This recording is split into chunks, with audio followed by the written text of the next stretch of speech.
when the name corpse paint came about. For me, it's just like an electric jolt. It's a real ugly side of humanity, and their music sounds like it. I always wanted to be a band that was approachable to people, that was just regular ass people. Yo, what's up? So before I start this episode, I want to bring up two really good friends of mine that I've met along the way. They've been the backbone and really the biggest supporters of this podcast since day one. Everything visually you see with this podcast has been done by Wither Designs and Benny Bones Art, and it could be your band next. Check them out on social media, get yourself something unique and original, and yeah, let's do this. All right. Bezual, my friend. Vile Tyrant, Buffalo Black Metal. What is your statement?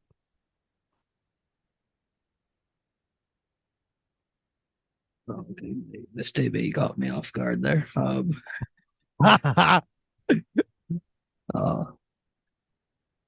Christians, hail Satan. Okay. I guess I don't know.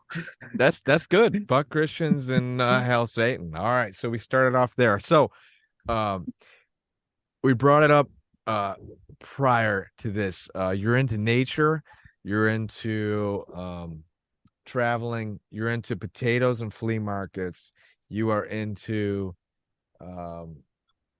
long hair and paint, correct? Well, I was now I'm bald, but I know what the hell happened. I lost the fight with the snowblower, I guess. I don't know. Oh, the snowblower. What the shit. All right, so let's kind of start with your upbringing. I mean, like, where are you from? And basically, like, how did you end up here? You know what I mean? Like, I mean, you're the only black metal band from around here. So talk about that. Well, I was raised in Camden, New York, which is a very like small like country town, which pop country. There's nothing beyond that. You have a few people that listen to rock and like maybe one other metal person out there. It was a very Christian Catholic based. It was not to bring race into it, but it was a very, very white town. There was only like one other ethnic family out there, so that was something I had to get used to, which I got used to when I moved to New York City. I get to see all the different cultures and everything like that. So New York City, okay. So damn. Okay, so you ended up in New York City. How long were you there for? And what did it teach you? What did it teach you about music in general or art in general? it's just basically just a different like cultures and just everyone just coming together just to hustle. They're moving fast. It's a very fast pace. I went out there because my father is a legendary graffiti artist. Cool. What's his name? His name is CS1. Okay. It's he's been doing trains and freights and everything since I think the early 70s. That's so cool, man. That's where I got my art from. That is so cool. So I watched a documentary called Shadow Man that everybody should watch because this is the coolest film, one of the coolest films I've watched ever. Basically this dude, when the light goes down for that couple minutes in New York City, he walks around with a bucket of black paint. He just throws up like this ugly figure and just runs away. And like the next day, it's like this creepy black monster, like alien looking thing. And I was like, man, like that is legendary to like get to an age where you walk around the city and you're like, I did that. And nobody knows. So yeah, graffiti. Did you ever get into graffiti? I tried to do graffiti. I went out a few times with my father, did trains. It's definitely one of the most scariest things I've ever done in my life because you would get chased by the train guards and everything like that. You don't step on that third rail or you're toast, and you gotta climb these things and like if you make one step, you're falling to your death. So it's scary shit. Yeah. No, man, because I watched a film recently too about like people hopping trains, and I was like, damn, that seems tempting. And and then like doing a little bit more research, I'm like, yeah, I could die pretty easily. Let's wait on that idea. All right, so your dad was huge into art. What about your mom? My mom is more of the, I guess, where I get the connection with nature. She followed the dead for a long time. She Uh, followed the Grateful Dead. yep. Hell yeah. Uh, Basically, she's just really into nature, birds, all that stuff like that, animals. She's well, I don't know if she considers herself now, but she used to follow paganism a lot. So, and I've had like different religions all around me, paganism. My aunt is a voodoo high priestess. So I've been there's always been that like magical force around me besides what my upbringing. So do you believe in ghosts? I I do because I witnessed them at a young age. I've just always been sensitive like that. But I mean, maybe I'm schizophrenic. Who knows? It's hard to say. Yeah. Well, it's always been a thing for me that I've questioned. Like, um, have you ever like sought out like ghosts or stuff like that? I've done like a few like ghost hunting things and stuff like that, and it's like something that I don't think it's something that you can seek out. It's something that just happens. It comes to you, Okay. uh, unless unless you can. I don't know. I never was able to just like on demand like make it work. Being able to see and hear and feel the things that I did. It's like natural. Right. Do you believe in psychics? Uh, Yes, I do, but they're very far and in between. A lot of them are fake. A lot of them are just using psychology. Okay. Yeah, no, I've been curious about that too, because when I was in New York, I was on one of the big strips, and I was like, I've never had a psychic reading before, and I like took a hard turn, threw the $10 at this chick, and she's like, let me see your hand. I'm like, this is creepy as hell, but here you go. And she was like, you're a single dude trying to figure out your life, and you're gonna figure out your life, kid. You're all right. Gave me a slap on the hand, gave me the $10. And that was that. And I was like, that was weird. Have you ever done a psychic reading? I've done it and I've had it done. When I've had it done, every time I go there, basically they just stop in their tracks. She's like, "There's nothing we can do for you. You pretty much know everything you need to know." And it's like it's just weird. Like they can't ever read me. So what do you do? Do you just walk in and sit down and not say anything? Yep, I try to give them the least amount of things that I can. Damn. Okay. Yeah. That's a good strategy because I feel like I gave the people too much. Like I walked in with like a book bag and I kind of said like a little bit. Um, and it was just kind of odd. You know what I mean? Um, I feel like if there's gonna be a legitimate psychic, uh, I'm not like they're gonna be out in some type of random town. You know what I mean? With like no customers. You know. Um, but I think a true psychic just like you said, it's out in the wild, and they come across you, they'll just they will know that they need to tell you something. I've done that before. Just sometimes you just get things that just flash in your mind, and when someone comes into your presence and you have to share with it, even though sometimes you don't want to, because not everything is good. Yeah. So I've been reading this book. It's called Life After Death. I actually just finished it. Great book. I'll send you a link to it afterwards. And everybody that's listening, um, it's about this I think it was like a PhD or someone that was smart. Uh, he decided to do a case study about near death experiences. So he basically interviewed like 100 people, and he took all this. He asked like, I don't know, like a bunch of questions, took all the data and tried to see if it was similar. Um, and like a lot of it was, and like reading this book, I had a near death experience, and I was like, that's kind of weird. Have you ever had one? Yeah, I've had I believe one. I was swimming.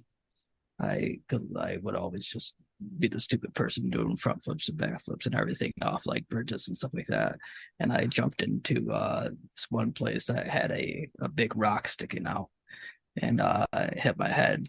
Uh, uh, I grounded basically, and I went through the whole thing, and just somehow I just remember like swimming up and out of the water onto the shore. It was the weirdest thing. Did you have some sort of beam of light of like like some sort of shining light at you when this happened?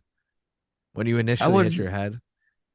I would kind of equate it to like a DMT. I think when you have those near death experiences, I believe, don't quote me on it, I believe the brain releases DMT the same way that when we're born. I think when we're born and when we die, we have that DMT released in our brains.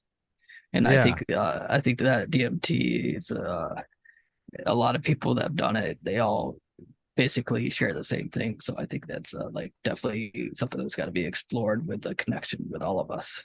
So like I'm trying to visualize your experience. Did like stuff like slow down? Because I got hit by a semi truck like 4 years ago. I got freaking T-bone, man, and did two 360s, and my friend's drum kit was in the back trunk, destroyed. Uh, but like everything was like slow motion. It was like slow motion, and I saw this light, but I don't know if it was the headlights of the semi truck or it was this light that this book was talking about. Um, is that any similar to you? I think yeah, there's definitely like some type of light. I'm not saying it's like going to the light of the heavens or anything like that, but it's definitely something that you normally wouldn't see every day. Something different, something that like So does that you're someplace else. you did feel something like that. Yeah. Yeah. Hmm, that's interesting. Because reading in that book, um, it said a lot of these near death experience people that have it, they don't like to talk about it because they think that people are crazy. Like they're afraid of getting like not shunned, but like told they're out of their mind. You know what I mean? Yeah, there's a lot of ridicule on it. I think it's just basically just your soul breaking through to the other side. I think that's what it is for that Yeah. moment. Yeah. Whatever the other side is, I'm not, I can't tell you what it is. Neither can the person next to me tell you what it is. It just is what it is. So this could be a deep question, but if you were reincarnated, what would you want to be? A human, or would you want to be an animal or a tree? What would you want to be? I would want to be what I want to be. Um, You can't be a human. Fuck that. You can't be a human. That's an easy answer. I would like to be a dollar bill in a strip club. That's that's a pretty prized reward, man. That's really funny. What is that? What is that container in the back of you? Do you brew beer or something? I grow Marijuana? hydroponically. Oh, I, no. I grow stuff. Oh. Smart. I'm not going to tomatoes. There we go. I grow very bountiful tomatoes. Okay, so what was I gonna say? Okay, we talked a little bit about black metal. What do you want to talk about? What's something interesting you find interesting nowadays? Well, basically, all I do is I work as a cook. I cook all day. Um, Raise my children. Play How many music. children do you have? I have a boy and a girl, which has always been kind of like weird to me because I always grew up not wanting children. Okay. So it Wait, are got, you a new dad? How old are they?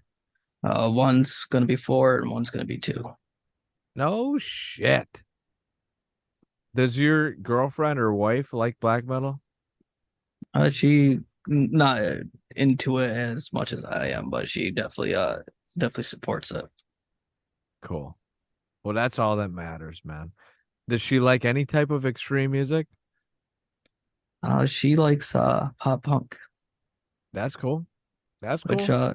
I've heard of a few of the bands and they have some nice composers and stuff like that. Not gonna take that away from them. Blink 182 still rocks. I don't care what Well, anybody says. 100%. They're OGs of the music scene. You can't take anything away from them. Yep. Yep. Um, okay, so you said you're a cook too. What do you cook? I'm mainly a Italian cook because I live out in Utica, and that's most of our dishes is Italian dishes. Nice. What do you find? I'm Italian. What do you think all Italians have in common? Um, Other than a big mouth, because I know that's true. Big nose and a cocaine problem. Oh. I'm just joking. I That's pretty good though. one thing you're gonna get to know about me, I literally barely ever take anything seriously, and Hey, that's how I, you gotta I be. love I love comedy. I love the darker the comedy, the better. That's the best. So so Italian food, man. Um, a good eggplant parm. If I drove out to you right now, would you be able to cook up a good eggplant parm? How do you cook a good eggplant parm? Throw it in the garbage. What the fuck do you mean, dude? You don't like No, eggplant parm? no, just joking. It's marinara, of course. Eggplant, breading. No, no, no, no, Uh, no. I'm talking about how do you make a perfect eggplant parm? that's it's all depending on the person that's eating it. I guess it's you basically just layer it with cheese and marinara. It's just like anything else Italian I, I marinara and mozzarella cheese. I didn't know if you had any secret tricks. What do you think of lasagna? Pain in the ass, right? It is a pain in the ass, but it is my favorite food in Do this you make lasagna entire. every day at this I place? don't, I don't, and it's a damn shame. It's a damn shame, dude. Lasagna is like an all day thing if you're trying to like make it good. It's like a dude, you gotta make sure everything's laid out properly. You gotta put the you gotta put the meat on, you gotta put this, that, the other thing. And by the time it gets done, you're like, I don't even want to eat this damn thing. Right? Yep, yeah, it's definitely a labor of love for sure. Yeah. But okay. So are you Italian? I am Polish and Puerto Rican. I didn't know that you're Puerto Rican. If my grandmother's name is Rodriguez, if that tells you anything, a very Latin last name, Gotcha. and my father's name is Soya or Soyka, which is a Polish last name. Interesting. Because I'm a little bit Polish, but I don't know. I got a hint of it. I got to do that ancestors.com thing to see what's going on in the background. You know what I mean? Um, I don't know. I got to check at my I don't know, my past relatives. But okay, so you're an Italian cook. You like to travel. You're in a black metal band. Dude, I got to tell you a funny story that just comes to mind. All right. So I was hanging out with a friend, and basically his friend was telling me a story about Hubris. For the people listening, Hubris is a black metal band from Buffalo, New York, and the front man is was an English professor. And my friend's telling me, because he's sitting in this class, this professor, Andrew, the black metal vocalist, he walks in because he's a substitute, and he says, "Hi, my name's Andrew. I'm gonna teach you some, this, that, the other thing today, and I'm in a black metal band called Hubris." And and I found that so funny. Like, I was laughing like for the longest time because, like, how, I don't know, like, how you are, but when I was like growing up and going to school, I was always curious like what my teachers were up to once in a while. You like look up to them, right? And I just like the Yeah, fact that he was like, I'm in a fucking black metal band, come out to my show. You know what I mean? hey, you gotta give him props fucking out there promoting. He's like, I'm Andrew. I'm in a black metal band, and I'm gonna teach you today. I I gotta bring that up to him. But all right, so let's circle back to the local scene of Buffalo and Rochester. And I want to get your take on why Rochester and Buffalo is a good place to be when it comes down to local music.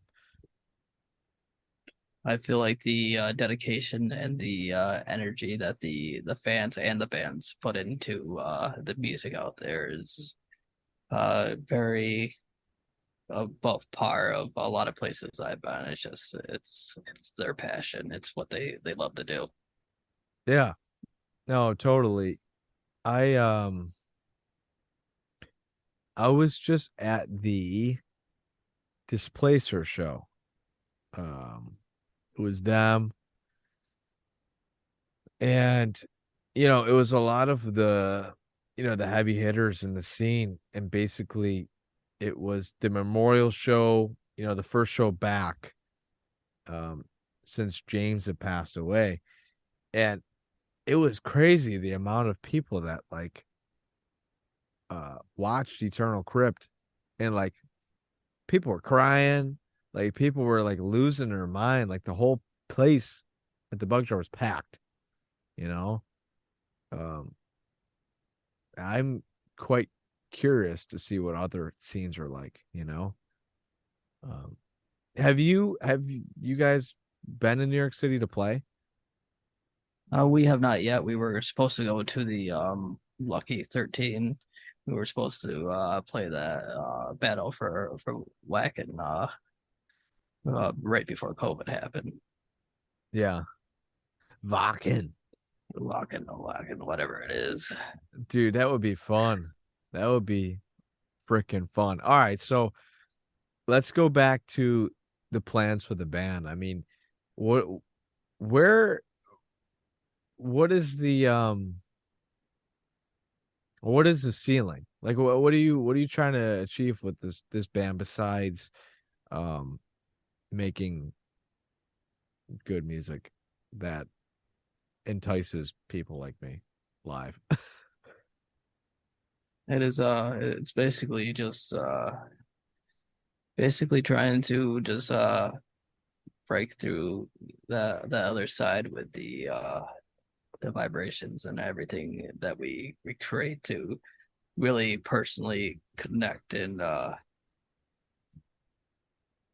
it's just it's so hard to put it in words. It's just like it's like a whole nother like plane of existence. So when I'm playing black metal, I just go someplace else. Yeah. I want to keep that going. It's how I do a lot of my ritualistic stuff. It's through the music. Now, so one of the things that I want to mention too is the fact that every show you slice your forehead open, and you know why do you do that?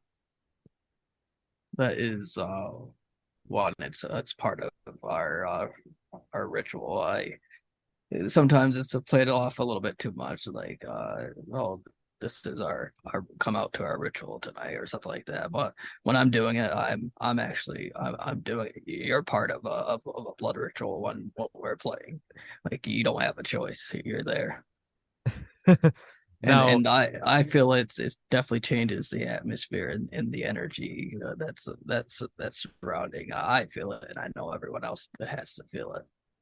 do you think that people are afraid of blood, like in general? I think it's definitely a taboo thing still. A lot of people are like it just like kind of like once they see it, it draws their attention. Once you smell it, it draws your attention. Yeah. It's the one thing that connects us all is we all bleed. Now, have you seen Watain? I have not. Like, And that's a bucket list band. I haven't seen them yet. I was going to see them I think last year, but their visas or something got revoked or something happened with it. I don't think I would stand front row. How about you? I I think I would be that would be one of the shows where I would want to be like in the middle. That way I could just take in everything because their stage shows are just amazing. That's what you compare yourself to is in a black metal band. And it's just like what they bring them and Gorgroth would be the ones that I look most up to when it comes to stage presence and how you build the atmosphere. I don't. Well, the one thing is the pig's blood. Would you want to be doused in pig's blood? It's I mean it's not something that would bother me, but it's not something that I feel like I personally need to do. Yeah. Um, 'Cause it's just a smelly, sticky mess. I was about to say, dude, like, yeah, yeah. It could be a rough one. Let's put it that way. That I show, mean, and then trying to get home smelling like that. I feel like it definitely brings out the primalness of that scent, brings out that primal of the person witnessing it. But you can kind of get the same effect even with like incense and stuff like that. It's just bringing a different atmosphere. Like you're gonna remember that band smells like pig's blood. You're gonna remember that band maybe had lavender incense. You're gonna remember besides just visual and audio. You now are approaching different senses. It's all about entertaining all senses of the human. So, if you had an unlimited budget, what would you upgrade with Tyrant? And unlimited budget here. Well, this year I just upgraded to in ears. We'll see how those play I out. know. But I heard something about that. So you doing in-ears? I'm gonna try and gonna see how well it works with course paint. That's the one thing that I've always been afraid. Like I'm gonna buy these like $300 earphones, and am I just gonna jack them up? Yeah. But Well, but I'm just curious about black metal and that because I don't think I've ever seen a black metal band use in-ears. yeah, I was just tired of not being able to hear myself on stage or just the sound guy. we're not, and I can't blame it on them. We're not. It's not like we're out there playing in front of them all the time, where they know who we are and what we're doing and what we need and stuff like that. So, um, with our music, we have a lot of different changes and a different people we have to follow and hear at certain times. So it's we really need to be able to hear each other at different points, and yeah, which is weird to me. I just I was at a party the other day, and this one guy's like, he didn't know that the whole time we played in 4/4 the whole time. We don't change no signatures or anything like that. It's just the flow of the music. Yeah. No, totally. I mean, it's one of those things where sometimes music just needs to be simple. Like, and I'm not saying your music is simple, but uh like 4/4 is good enough. You don't need to play in like 9/8 or something fancy like 3/9, whatever. You don't need to be doing that when it comes to black metal, you know. To me, black metal is the feeling. You know what I mean? The feeling of just like um I don't know. Like you got to be hit with all senses like you were saying. Um and I think that that's what your band does without a doubt. Um would you consider doing like fire related things or no? I've tried to do fire related things. I tried to do some fire at a Mohawk show, at the Mohawk Place, so a Mohawk Place show. I had a my ritual bowl had fire in it. They told me to put it out as soon as I did it, and I tried to put it out, grabbed the bowl. I played 4 songs with a second degree burn on my hand because I was trying to put out the bowl so they didn't kick us out.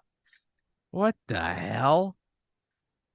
But Damn. we done fire breathing and all that stuff like that. We just don't play a lot of big enough, I guess, venues or outside shows to really explore the fire side of things.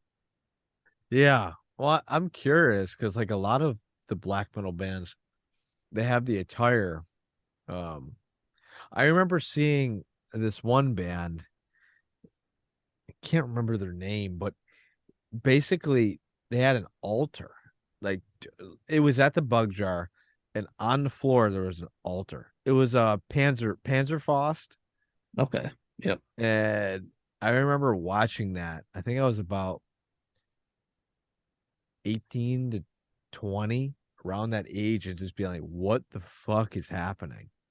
Like, this dude is just standing at the altar with a black robe on, can't see his face, and it just looks like he's like this evil priest, you know? Um, are you a fan of Portal? Yeah, I've listened to them here and there. They're just definitely one of those like those vibe bands. Like they have that certain vibe that really draws you in. Yeah. Yeah, it's like a whirlwind of just like spiraling noise. Yeah, a black hole of despair. I guess that's how I would put it, like dissonant and disturbing. Um, but so what have you been listening to recently? Recently, what have I been listening to? For some reason, I never listened to him before, but the band Mork, he's Oh, Mork, hell yeah. Thomas. great band, great composers. I've been listening to them. Uh, Mark Maragal pasture something like that. I'm so terrible when it comes to pronouncing things. Well, I don't think the bands help you out anyway. Like Yeah. they make it real complicated. Basically, I do a lot of like YouTube searching like the black metal productions. They release like the new black metal every week, so I get to hear and a lot of that new stuff. There's I really think we're on the verge of another wave of black metal. Okay. If Okay. it's not happening now. What do you think it's going to sound like? Uh, that's hard to say. I think it's gonna carry on the first wave. Obviously, it's gonna carry on through the second wave. It's gonna have things from both of those things, but it's basically it's we won't know until we know. No, It's what do you gonna think? take those ringleaders. What do you think is the hardest part about being a black metal band, though? Being a black metal band. That's the hardest part. Just It's being it? yeah, it's you don't get a lot of I guess respect of being a black metal band. Uh, but a lot of people kind of tongue in cheek it and everything like that. It's and make fun of it in a way and stuff like that. Yeah. Yeah. No, no, Yeah. I definitely agree with you there. I mean, I'm not in a black metal band, but I could some people just don't get it. I use humor towards it because I sincerely like the music, but like Yep. I like the dark humor behind like, the fact of like people having to wait all show to get their paint perfect and this, that, and the other thing. But No, you yeah, gotta be able to have humor with everything you do, or you're not really doing it. If you can't yeah. uh take the jokes or even joke yourself, then you're Oh, just an asshole. well, I know that's true because, dude, I talked to Gall like a year during the pandemic, and Yeah, I remember that. we just talk about wine for like 5 minutes. We just like I literally had him on my podcast and we talked about wine. Like I'm just thinking like one of those like really diehard fans are like, this fucking guy had him on his podcast and he just decides to talk about wine. You are not worthy. At least they know what wine the pair to their black metal now. Yeah. Um so you're a big fan of Watain, you're a big fan of uh Gorgoroth. What else? Of course, my number one and always will be number one is Dissection. Ooh, I So got a flag over there somewhere. that's the band that hits all the marks and everything for me. After Dissection, it would probably be Emperor. Yep. Yeah, It's yeah. I love the intensity and rawness of black metal, but I've also like the orchestral stuff of it. Just being that I've been in orchestra and I like the composers and everything like that. It just brings a different layer to things.